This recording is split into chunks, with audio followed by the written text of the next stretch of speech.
In what way? And with as much detail as possible, please. Customer. When I try to search using Google, it keeps mishearing what I'm saying and brings back what I don't want. Gem.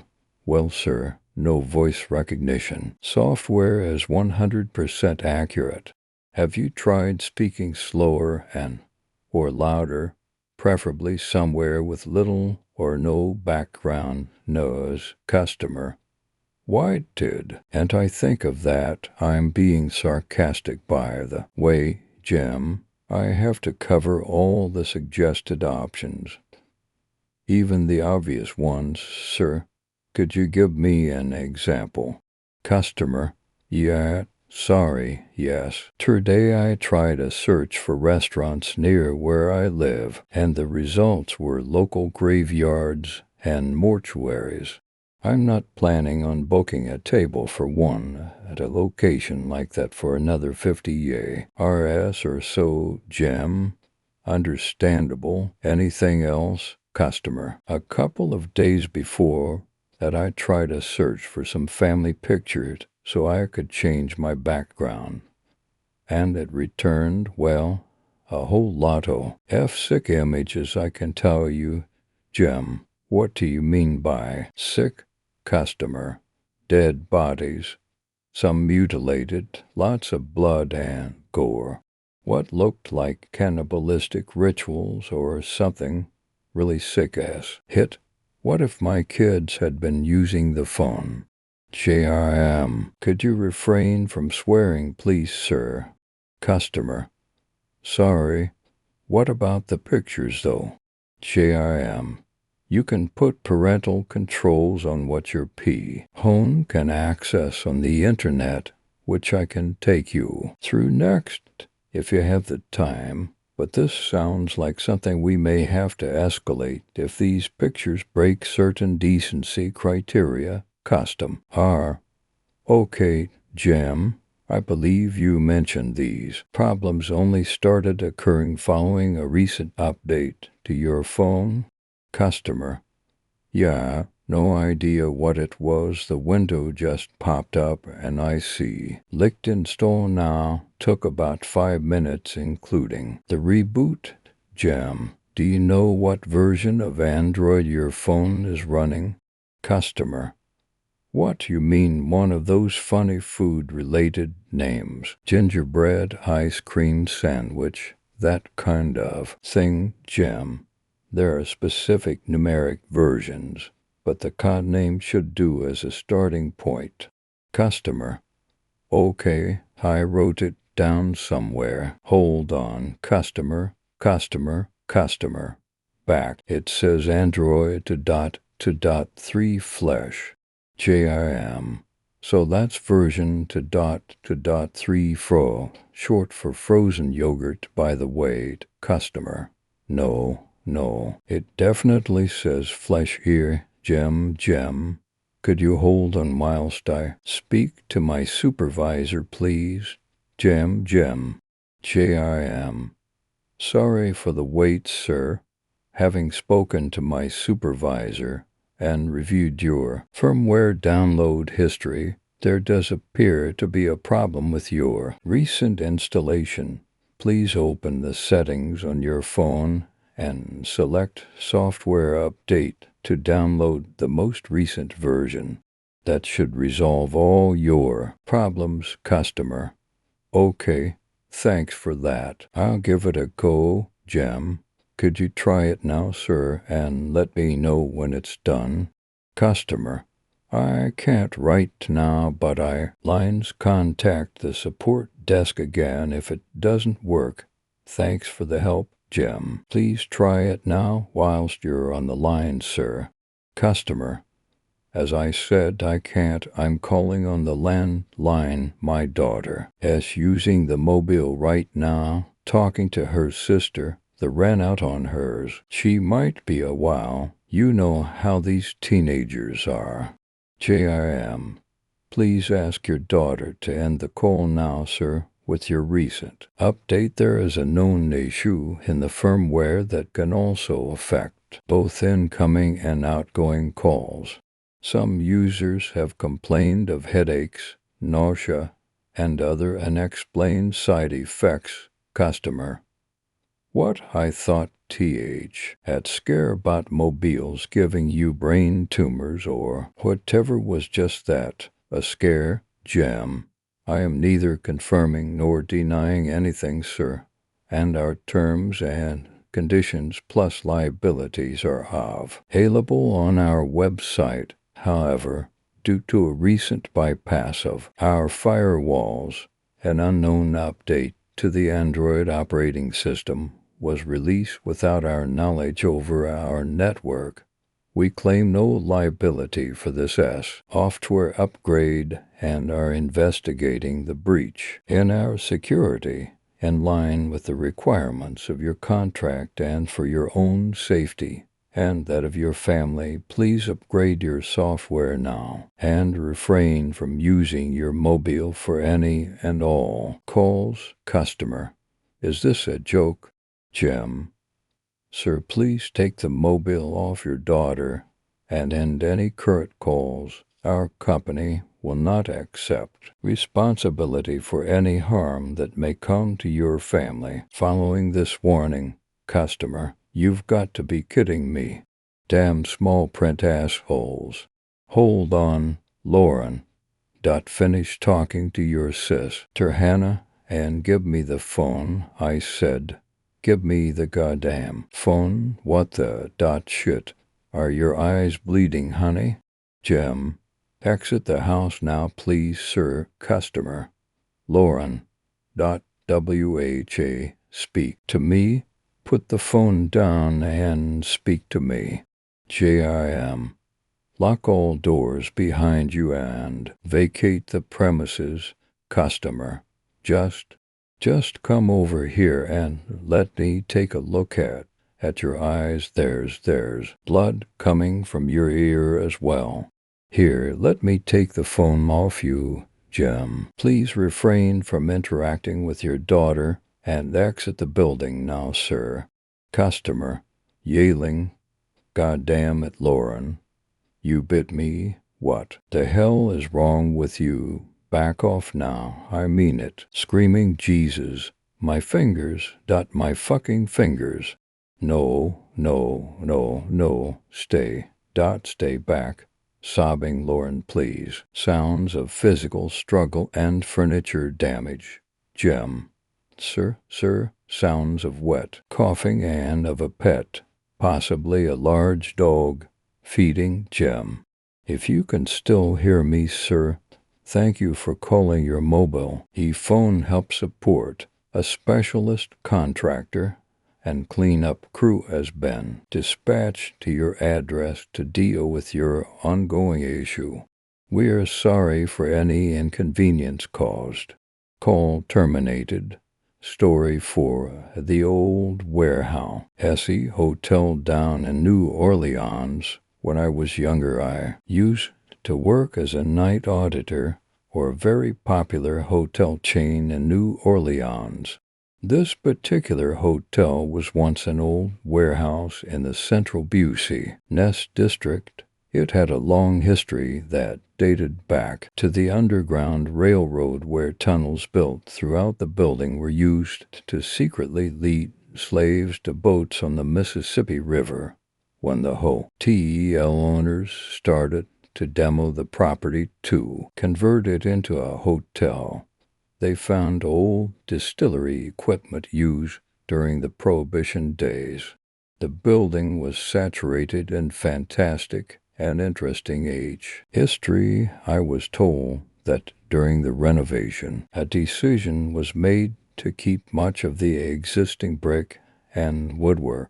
This gave the hotel an intriguing historic and warehouse feel to it. While it hadn't been occupied in nearly 40 years, the guts of the building were amazingly in great shape.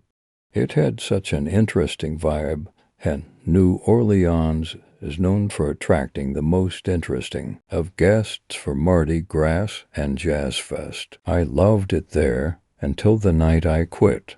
It was closed to 3:30 a.m. when one of the guests stumbled in with a woman who frequented the hotel. As a guest of our guests, she was one of the unspoken of perks that our concierge desk would provide when requested by only the most distinguished of guests.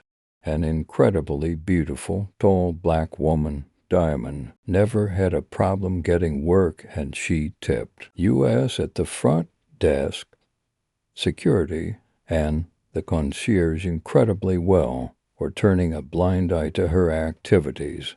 Being a professional flirt and me being bored out of my mind most nights, we often found ourselves having conversations when she finished her shift. The stories she would share with me to this day still boggle my simple mind, being that she had worked in the hotel longer than I had. She would tell me these stories about a certain row of spa suites that were visible from where I stood at the front desk up to the mezzanine. She mentioned how strange things would happen in those rooms, and she or one of her girlfriends would visit them at night with that client. They were strange things like shadows, moving objects, flickering lights, and voices. I always took it as her showing off her art of storytelling, and the fact she knew I often worked the desk alone at night, a point she often made when failing to meet her personal quota for the night. On the night I quit, however, she was not her usual self. Fact of the matter is, I didn't even speak with her that night or any night thereafter. The last time I saw her, she was running, naked and screaming right out of the front door of the hotel. I remember hearing her first through one of the spa suite rooms on the mezzanine when I oaked up to investigate the location of the sounds. I saw her hurl open the door of room M106 and watch her haul us down the glass-walled hallway, down the stairs, and out to the street. I just stood there watching her in the shock and awe of the moment. Here was this voluptuous woman flopping all about, screaming, petrified, and covered in something, and all I could do was gawk. The moment she ran out of my sight, I sobered up and immediately gazed up at the open door of room M106. After staring up at the wide-open entrance of the room on the mezzanine for about a minute, my stomach dropped every time I saw a shadow change within the room. Soon Bill, the lone security guard on duty, whipped around the corner from the back office area where he often took naps and quickly started asking me questions. Her screams woke him up. I pointed up to the room and tried to explain to him what had happened.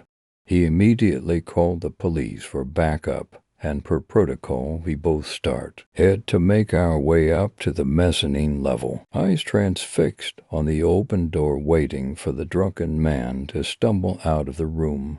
As we reached the hallway, other guests started peeping their heads out of their rooms to see what the commotion was about. We quietly hushed them back into their rooms for their own safety.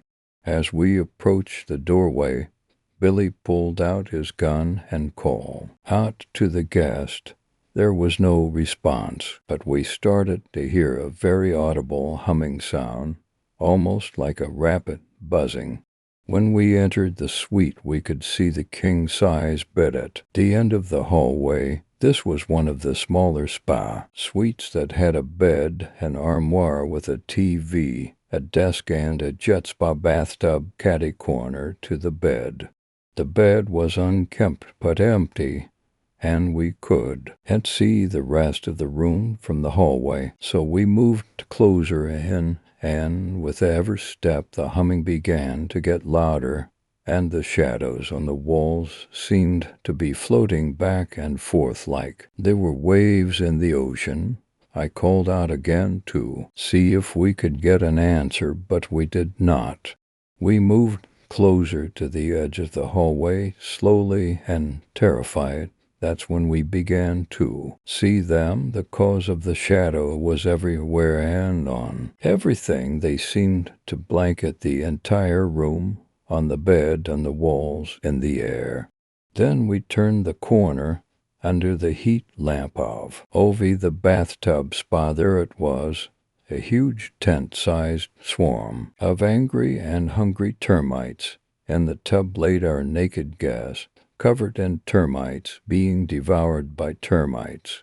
His body was marked by broken wings and small drill holes all along his skin, his eyes partially liquefied from the incessant digging of the termites. This once portly white man was reduced to a shade of red, brown and gray, of crawling skin. The sight and swarm made it unbearable to stay and I ran out of the room, tripping over each other in our haste. When the police arrived, they turned off the lights to the room, and the swarm almost vanished instantly into the old wood beams that lined the room.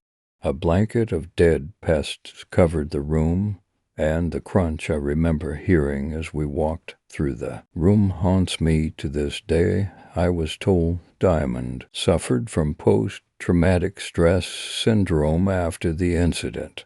She supposedly said that the man started to get very rough with her, and that a shadow floated out of the cracks of the wood and startled the guest. He fell back into the tub, and that's when the swarm manifested itself. The cause of death was a traumatic brain injury, but it wasn't from the fall, it was from the nesting of the termites. To this day, you can still rent room M106 at the old Warehouse Hotel down in New Orleans. It is just under a different number, story 5. Backwards, you wake up to a text one morning. It is 7:03. You blink sleepily. It's from your best friend, Tom. The message reads, "Hey, do you want to hang out some time today? I am free whenever." You blink at your phone and then send him a response. "Yeah, I can be there around 10. With that, you turn your phone off, roll over, and go back to sleep. When you wake up, the clock beside you reads 9:26. Instinctively, you check your phone. You have a text. Cool. See you then. It's from Tom, of course. So you roll out of bed to begin your day. You have some breakfast, throw on a pair of jeans and a comfortable shirt, a red one, with the word Adidas spelled boldly across the front, and you head out the door. You have known Tom for a very long time. He is a deep friend of yours, and you have a lot in common. He loves music, is into photography, and is, in general, a very laid-back person. Today should be a good day. You pull up at his house, and once the car is stopped, you text him, "Can I come through the front?" "I guess so." "Are you here?" "Yes." "Oh, okay, come on in." With this response, you head in through the door of Tom's house, slightly confused about the conversation. Once inside, you call to him, "Hey, what's going on?" "I don't know." You tell me, "What's up?" The response comes from the kitchen, where you find Tom sitting and eating cereal. "You want some?" he asks. You shrug and grab a bowl from the cupboard. As you fill it, you ask him, "What's going on, man?"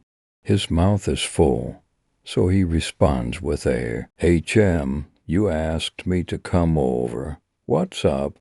He looks genuinely confused for a moment, but then starts to laugh. "Oh yeah, I know. I was just messing with you back there." "Okay, well, cool. Any particular reason I'm here, then?" "Not really. I guess I just wanted to hang out." "Nice. So do you want to watch a movie or something?" "Yeah, if you want. It's up to you." You re the guest. As he says this, you notice something peculiar about his shirt. It's clearly supposed to say Walt Disney underneath a blue castle, but the words are backwards. You question him about this, and he responds Cli, this. It's not really Disney. I think they just reversed the word so that they wouldn't infringe on copyright or something. I don't know. I got it from Walmart, he laughs Saga, and which is odd because you don't find anything particularly funny. It's a nervous laugh. You forgive this and chuckle with him. Okay, that's weird. Well, do you wanna? No, it's not weird. It's just the way I bought the shirt.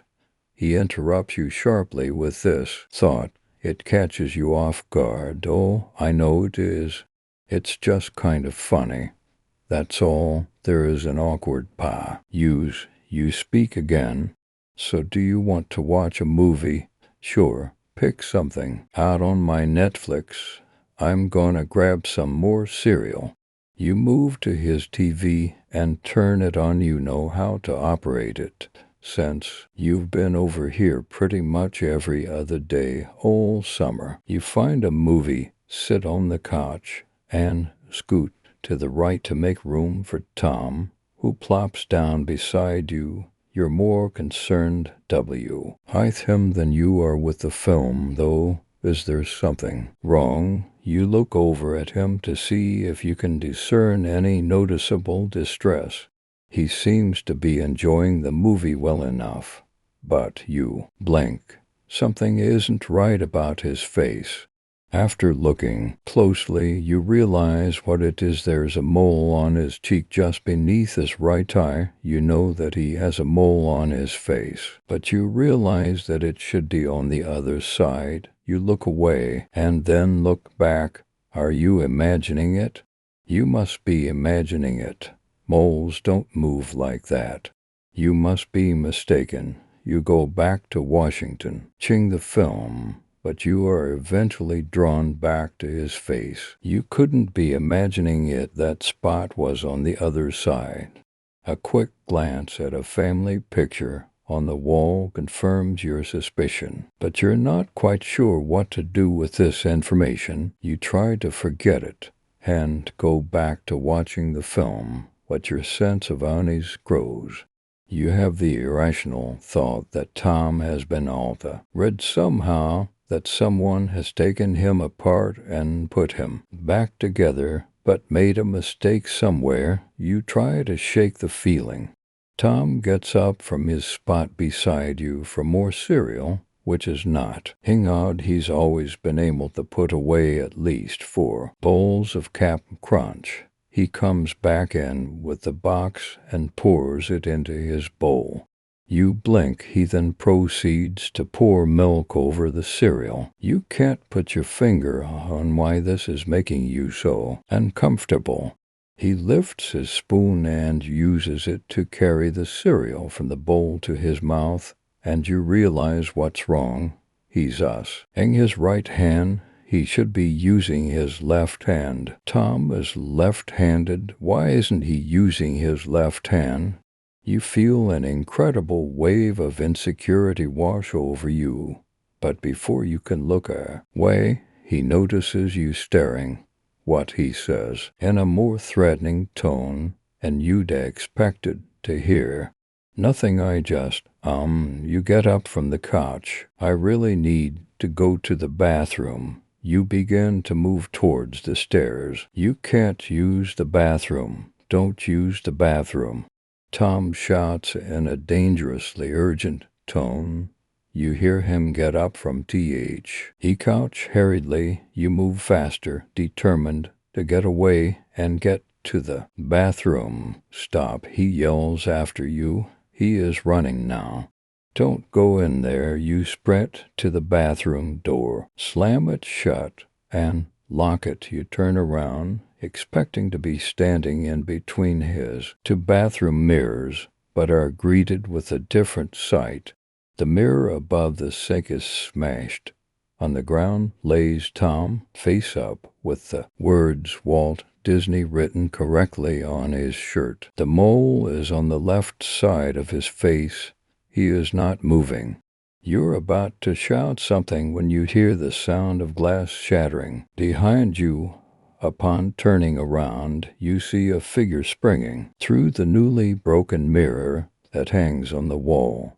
And the last thing you see before everything goes dark is the word Adidas, spelled backwards across its bright red shirt. Story 6. Scratch. I could say I was having a pretty peaceful life. I just graduated high school and is about to enter college in a week, to which my mom is really proud of because I decided to pursue something great for my life instead of just applying for McDonald's or something. Anyway, everything was going along pretty normal until one day I overheard my mom talking to someone through the phone. Who was that, Mom? I asked because she looked sorry for something, like a friend had a problem and she was feeling sorry for her. Oh, just our old neighbor. Remember that house we lived in many years back? He said the family that moved after us just left yesterday. My brows just furrowed, since I couldn't recall living in a house other than this one. Then my mom softly laughed and patted my back. You probably don't remember because you were too little. Really, why did we move away? We moved because of you, honey. She chuckled as she waved it off with her hand. You kept on bugging me about some monsters or whatever. To be honest, we wouldn't have left there if your aunt didn't offer THI's house for only half the price, a lot cheaper, and you kept on complaining back there anyway, so I just agreed to move. I just nodded in understanding, though I still couldn't recall what she was saying. Eventually, I just let it go and continue with my business, making sure my papers are complete, packing my stuff that I'll surely need. You know, the usual things to prepare before you move away and enter a new part of your life the next day. I guess I could say boredom and curiosity just attacked me out of nowhere, and the idea of visiting that old house crossed my mind. I asked my mom, and I was actually surprised when I found out it was just a 15-minute drive away. You guessed it right. I did go to the house, and as soon as I stood there in front of the empty driveway, the memories started flooding back like a light switch was flipped open. And I did remember the little me complaining about something almost every day during breakfast, but I just laughed it off, thinking that it was probably just my wild imagination as a kid. I carefully approached the door just in case someone was still in there, even though Mom said the family moved out and the house is probably empty by now. I tried to open the door, not really expecting it to be open, so I was surprised when it did open. Maybe I am just lucky. Hey, anyway, the house still had a lot of furniture around, and I actually remember myself doing childish stuff on them, like jumping on the sofa or scribbling on the cabinets. I could only chuckle as the memories flashed by my eyes like I was watching a movie. Eventually, I found my way to my old room, and my small bed was still there on a corner. Like all these years, it has never been moved the other way. The tiny amused smile on my face faded away as I started to remember what I was fussing about. While we still lived here, I kept on complaining about a monster under my bed. Every night before I sleep, Mom would check and assure me that nothing is under there, but as soon as the lights are off and Mom is gone, I start to feel those long, slow scratching right against the wood under my bed. I could even feel it vibrating through the mattress and the thick blanket I wrapped myself with, in fear eventually I'll fall asleep despite of the incredible fear and wake up the next morning crying. As I stood there at the doorway, this new surge of curiosity flowed right through me. I dunno, that monster under the bed was probably just the usual stuff kids tend to imagine, but I wanted to fulfill this silly curiosity, so why not? I walked closer to the bed and took deep breaths. For some reason, being near it sent an eerie sensation up my back, but I tried to shake it away. With one heave, I lifted the whole bed and propped it against the wall. I was ready to laugh at myself for doing that for nothing, but horror washed all that away as I saw long, deep scratches against the wood. There were just so many, to the point that some parts of the wood were already too thin and could break with just a single poke. I couldn't believe it. Gasping, I scrambled out the room and out of the house. I was about to enter my car when an elderly woman from next door called out to me. "May I help you?" she said with narrowed eyes. Darn, she probably thought I was stealing something from the house. Wiping the sweat off my face, I awkwardly approached her. "I was UHH. I used to live here. I was just checking out what's new." I half expected that she wouldn't believe me, but then her eyes widened as if she recognized me. "Oh, are you that little Superman kid?" She made awkward little gestures that looked like dancing. "The one that always danced like this in the backyard." It was funny how the embarrassment was able to wash away the horror. In a blink, "Yeah, I remember that. Why, yeah. Oh my gosh, you've grown so much," she said, all teary-eyed, and he hugged me tight, then started mumbling things like she and Mom were friends, and they always came over. Only when she mentioned about a call that I realized she was the one Mom was talking to yesterday.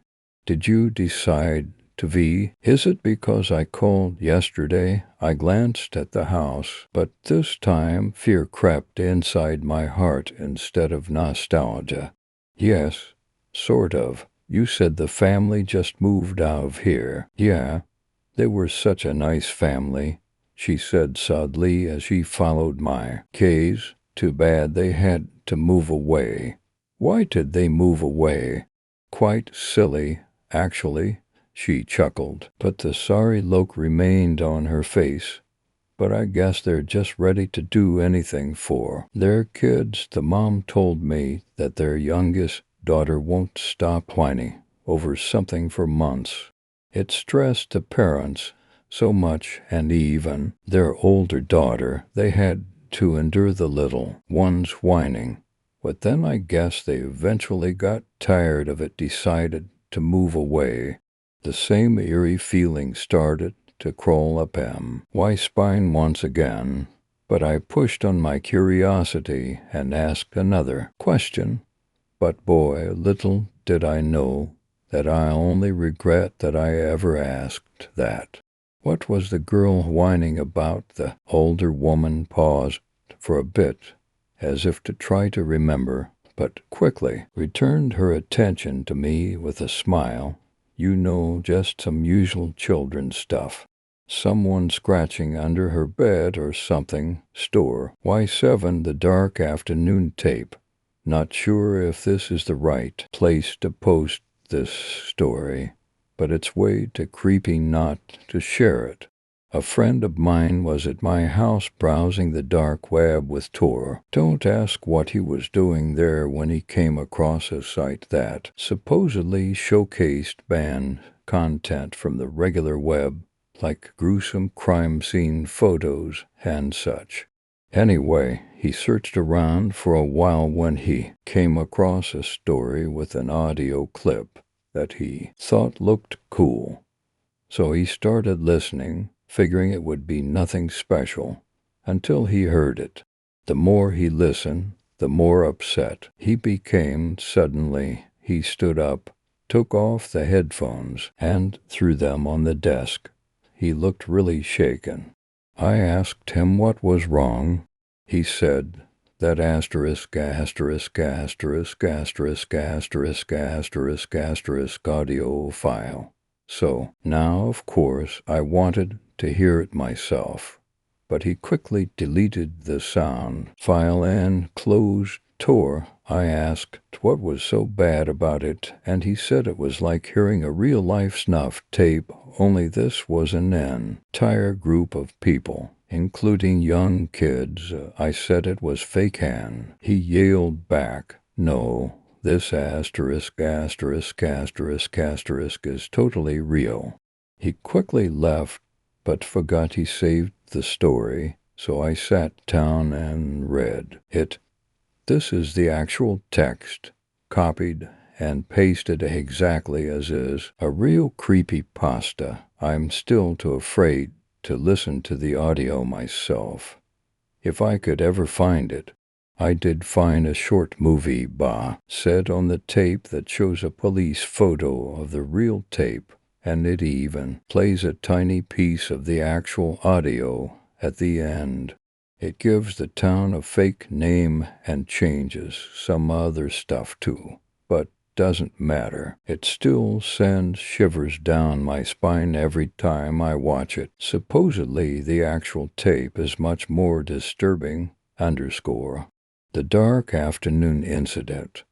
Real or hoax? Editorial by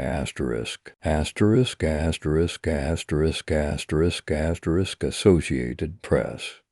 For immediate release. As a journalist, I've investigated everything from political corruption to celebrity scandals to international cybercrime, but never have I come across something so bizarre and deeply disturbing as a simple audio tape.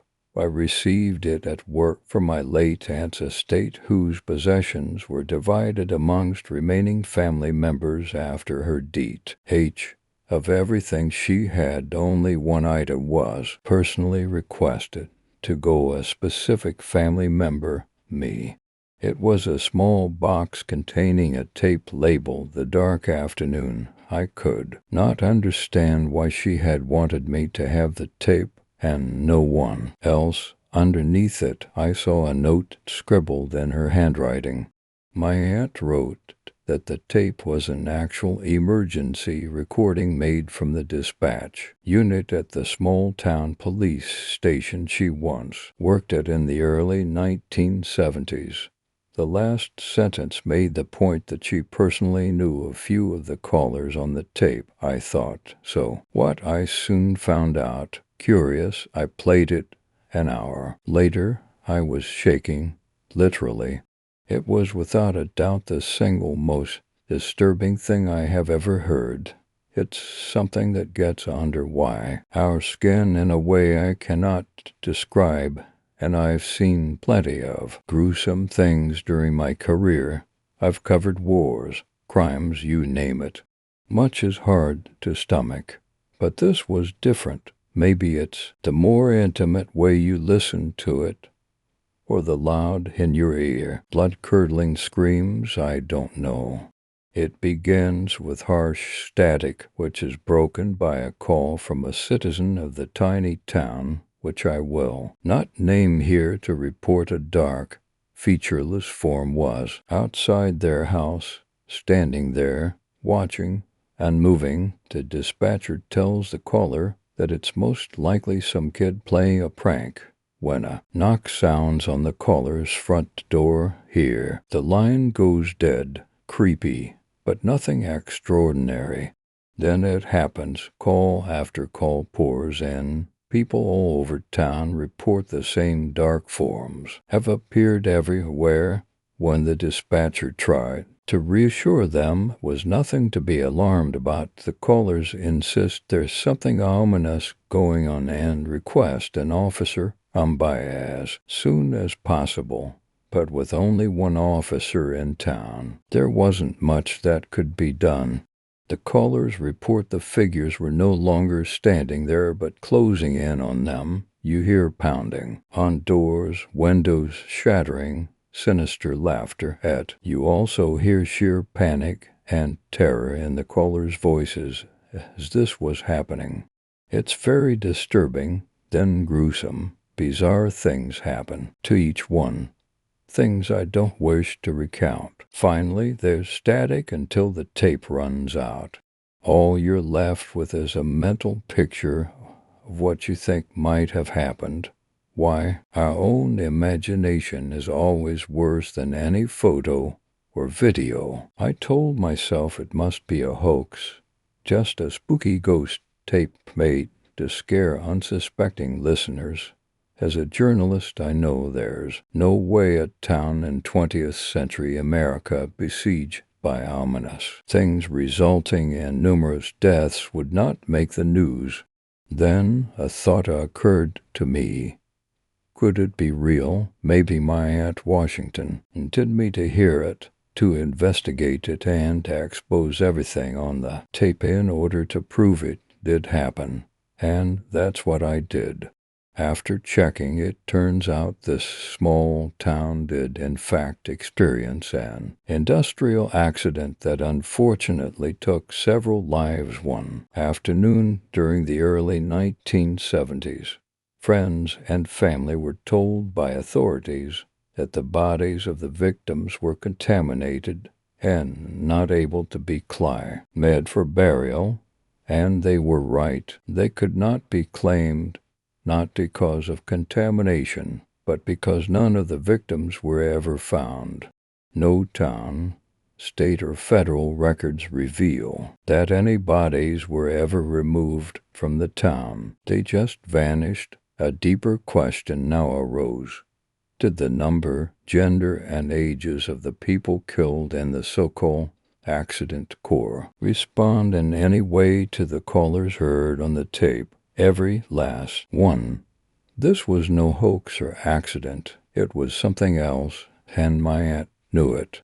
Needless to say, when I presented the recording and my findings to my press editors, they were more than a little skeptical. However, they were even more worried about the legal ramifications that might result from the town and state's present authorities if they ever knew what I uncovered. I knew then and there they would never let me publish it, but that doesn't mean no one could hear it. That's what the dark web is for, containing some of the most twisted things the human mind can come up with. Red rooms, murder cams. The dark web is also a place of anonymity, a place where both users and the sites they visit can remain hidden. So it was here that I uploaded the audio in hopes that someone, somewhere can finally shed light on what really happened on that dark afternoon. Do I really want to know?